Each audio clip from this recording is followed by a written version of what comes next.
Halo kawan-kawan, selamat sore. Assalamualaikum warahmatullahi wabarakatuh. Berjumpa kembali dengan Enjoy Channel. Pada sore hari ini teman-teman, kita akan membahas tentang 5 hal yang menjadi perbincangan publik setelah debat calon presiden 2019 kemarin di Hotel Sultan pada tanggal 17 Februari 2019. Ada 5 hal ini yang sampai sekarang menjadi perbincangan masyarakat, dan ini cukup menarik untuk disimak teman-teman. Nah, yang pertama teman-teman, kemarin Jokowi menyatakan bahwa selama 4,5 tahun dalam pembangunan infrastruktur ini tidak ada konflik. Ini kemarin disampaikan oleh Joko Widodo dalam debat kandidat, bahwa dia menyatakan selama pembangunan infrastruktur ini tidak ada konflik di masyarakat. Nah, sekarang teman-teman coba kita lihat petikan dari pernyataan Jokowi kemarin. Dalam 4,5 tahun ini hampir tidak ada terjadi konflik pembebasan lahan untuk infrastruktur kita. Karena apa? Tidak ada ganti rugi, yang ada ganti untung, kata Jokowi. Nah teman-teman, pernyataan Jokowi ini mengundang reaksi publik. Benarkah pembangunan infrastruktur ini tidak ada konflik, tidak ada masalah? Dan ini juga disampaikan oleh lembaga bidang lingkungan, yaitu Greenpeace. Dia menyoroti pernyataan Jokowi ini. Dia memakai data dari Pusat Statistik dan Konsorsium Pembaruan Agraria, juga dari Kementerian Agraria dan Tata Ruang. Ini yang disoroti oleh Greenpeace karena ada data yang menunjukkan bahwa infrastruktur yang dibangun selama 4,5 tahun ini ada konflik. Kalau Jokowi menyatakan tidak ada konflik, tetapi data dari Kementerian Agraria dan Tata Ruang ini ada konflik ketika infrastruktur ini dibangun. Dan ini adalah side effect dari pembangunan infrastruktur. Konflik dalam sebuah pembangunan itu pasti terjadi, pasti ada. Tetapi bagaimanapun konflik itu diselesaikan dengan kekeluargaan, akhirnya pembangunan itu tetap berjalan seperti yang direncanakan. Berikut teman-teman, kita bacakan wajah buram proyek pembangunan infrastruktur. Tingginya angka konflik agraria rentang waktu 2011-2018 terjadi 681 konflik agraria di lahan 213.764 hektar. Jadi selama 2011 sampai 2018 itu terjadi konflik agraria sebanyak 681 konflik di area lahan 213.764 hektar. Kemudian teman-teman, tingginya angka kriminalisasi dan pelanggaran HAM, tindakan represif dan pelibatan aparat dalam menghadapi penolakan warga terdampak rentan melahirkan kriminalisasi dan kekerasan. Kemudian proses penetapan lokasi tidak partisipatif. Perencanaan pembangunan proyek infrastruktur tidak membuka partisipasi publik sehingga berimplikasi pada proses penetapan lokasi proyek. Kemudian berikutnya, rentan praktek korupsi dan pemerasan. Proses pengadaan tanah untuk proyek pembangunan infrastruktur sering diikuti praktek-praktek korupsi dan pemerasan untuk menekan harga tanah. Kemudian tingginya alih fungsi lahan. Proyek pembangunan infrastruktur sering menyasar lahan-lahan produktif pertanian akibat perencanaan yang tidak jelas dan matang. Ini sumber dari KPA, Kementerian ATR, _BPN dan BPS, Konsorsium Pembaruan Agraria, Seknas KPA, kpa.or.id. Ini teman-teman, wajah buram pembangunan proyek infrastruktur kita ternyata menyisakan konflik yang cukup banyak dari tahun 2011 sampai 2018. Jadi konflik saya pikir tetap ada ketika pembangunan infrastruktur seperti jalan tol. Karena apa? Jalan tol itu kan melewati beberapa pemukiman, melewati tanah-tanah milik warga. Tentu di sana harus ada pembebasan lahan.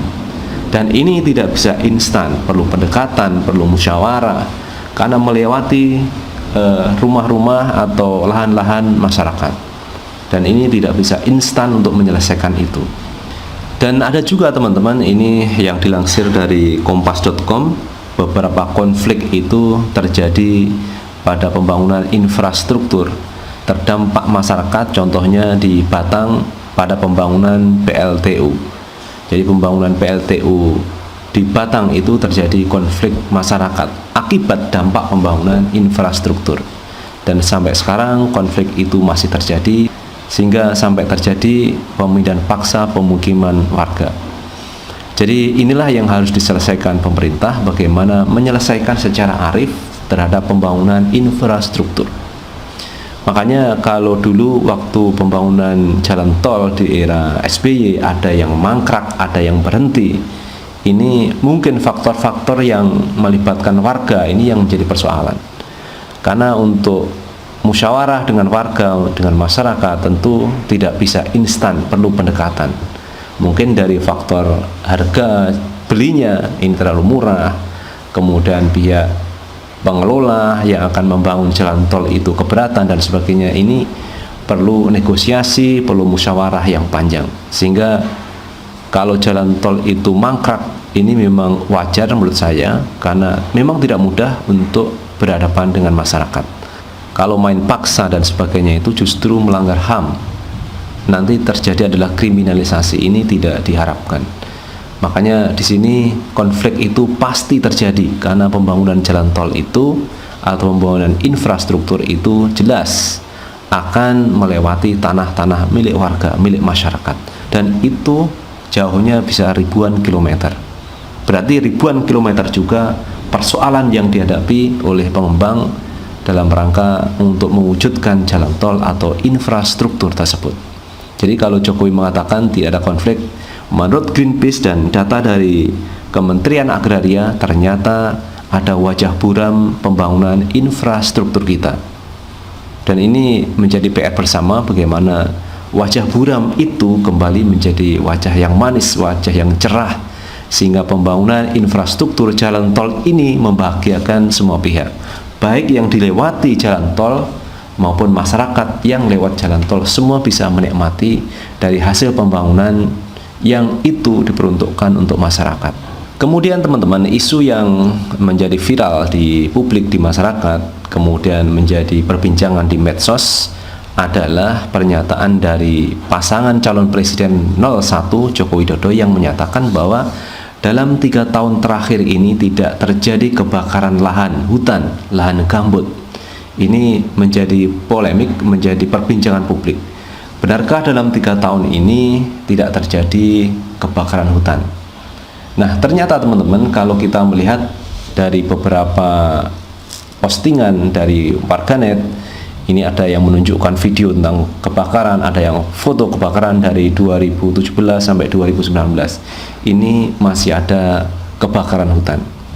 Dan berikut pernyataan Jokowi waktu debat, dalam lingkungan hidup, kebakaran lahan gambut tidak terjadi lagi, dan ini sudah kita bisa atasi.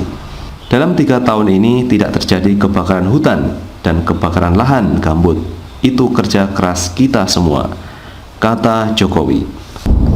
Nah, inilah teman-teman yang menimbulkan diskusi panjang di media sosial, termasuk komentar dari Greenpeace selaku aktivis dari lingkungan hidup yang menyatakan bahwa masih ada kebakaran hutan sampai sekarang. Dan ini bisa search di Google atau di jejak digital, baik di YouTube, kemudian di Google, di Twitter. Ini masih ada tersimpan kebakaran hutan mulai 3 tahun terakhir ini. Jadi apa yang disampaikan Jokowi ternyata berbeda dengan fakta di lapangan. Walaupun kemarin kita sudah mendengar pernyataan Jokowi yang berikutnya bahwa kebakaran hutan memang ada dalam 3 tahun ini, tetapi sudah turun drastis. Jadi tidak seperti dulu kebakaran yang meluas, lahan yang terbakar luas sekali, sekarang mengalami penurunan. Nah, harusnya Jokowi dalam debat kemarin juga mengatakan seperti itu. Jangan mengatakan tidak ada kebakaran hutan dalam 3 tahun terakhir ini. Ini menunjukkan data yang kurang tepat menurut saya, dan akhirnya menjadi polemik perbincangan di media sosial. Dan pada akhirnya Jokowi juga memberikan klarifikasi bahwa masih ada terjadi kebakaran hutan di 3 tahun terakhir, namun intensitasnya itu lebih rendah. Itu pernyataan dari Jokowi. Kemudian teman-teman, isu yang berkembang lagi adalah tentang unicorns.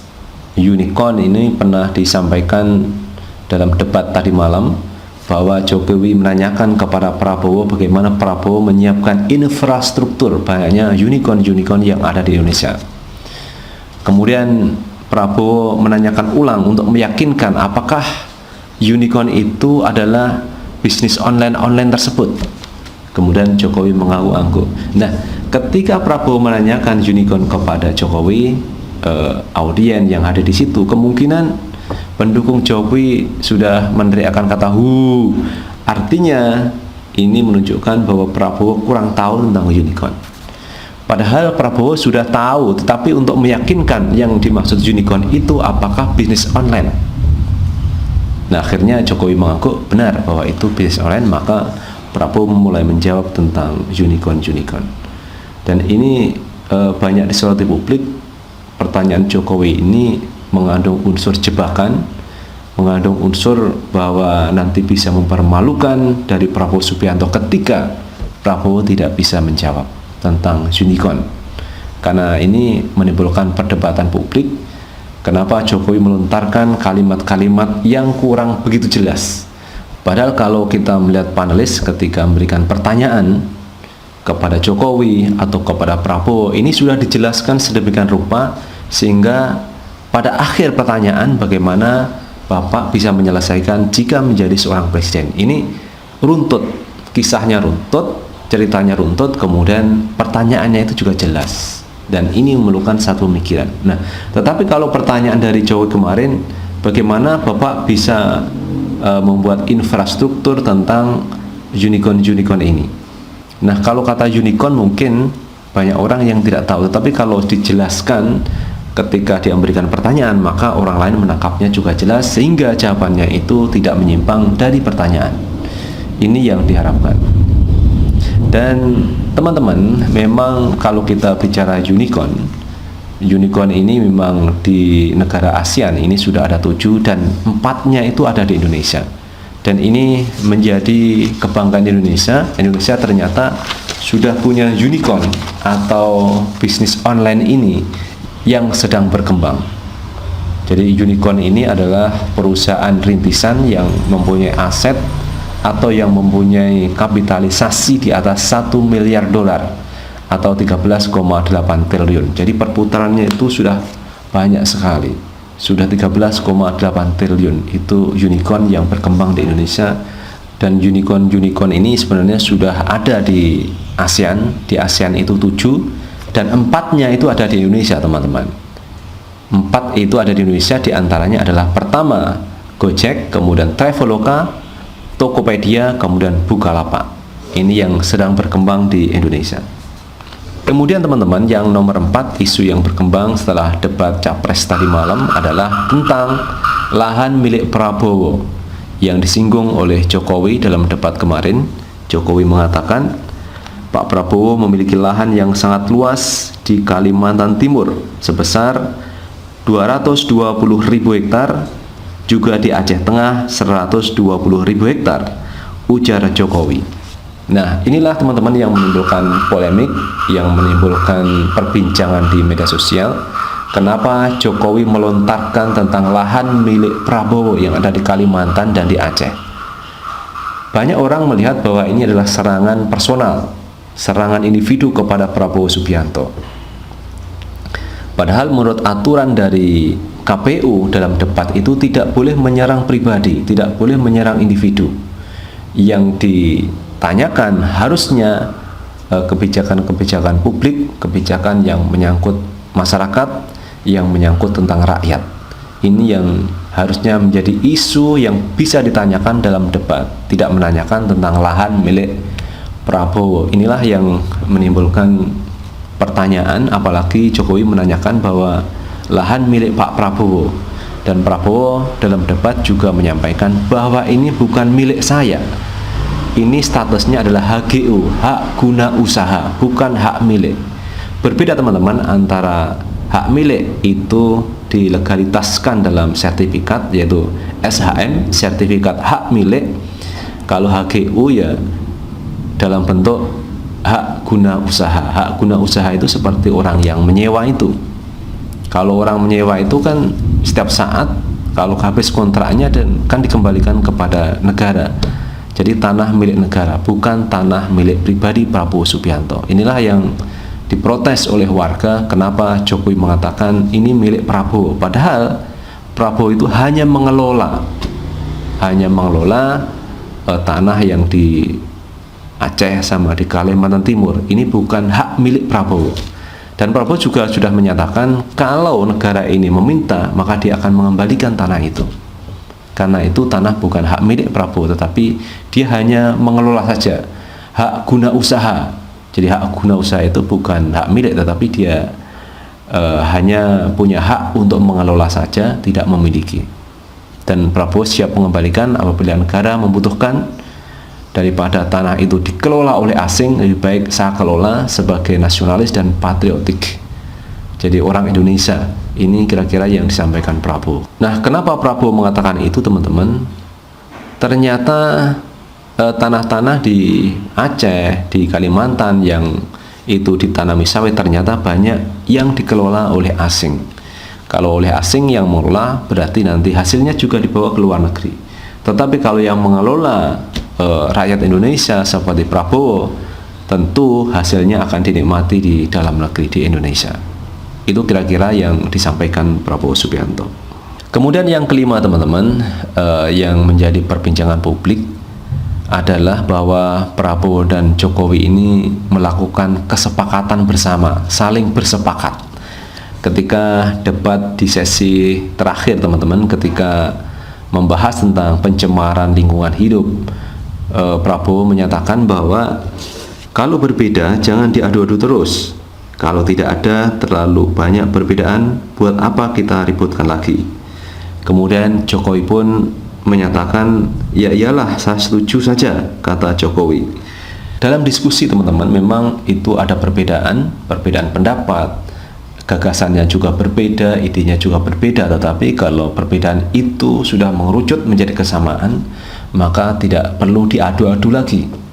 Nah, ini menunjukkan bahwa dalam debat memang di situ ada perbedaan, baik dari Jokowi maupun dari Prabowo.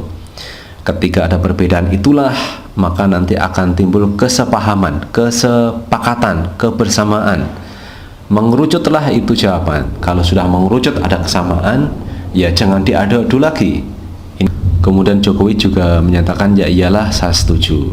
Artinya kalau sudah ada kesepakatan maka tidak perlu diadu-adu lagi. Ini intinya dari debat tadi malam yang sudah mengerucut pada kesepakatan antara Joko Widodo dan Prabowo Subianto. Dan inilah teman-teman 5 isu yang menjadi perbincangan publik di media sosial, baik di Facebook, di Twitter, Instagram, di YouTube, membahas tentang 5 hal atau 5 isu yang setelah debat calon presiden dan wakil presiden kemarin malam sempat menjadi viral, dan ini masih diperbincangkan masyarakat. Ada pro dan kontra tentang debat capres kemarin malam. Nah, itulah teman-teman pembahasan pada sore hari ini terkait debat calon presiden 2019 di Hotel Sultan pada tanggal 17 Februari 2019 yang membahas tentang energi, pangan, infrastruktur, kemudian sumber daya alam dan lingkungan hidup, yang cukup menarik kita simak dan sampai sekarang masih menjadi perbincangan publik terkait dengan 5 hal yang menjadi perhatian masyarakat. Dan terakhir teman-teman, jangan lupa tetap like, subscribe, dan komen di channel ini agar kita bisa membangun channel ini menjadi lebih baik lagi. Sukses selalu. Assalamualaikum warahmatullahi wabarakatuh.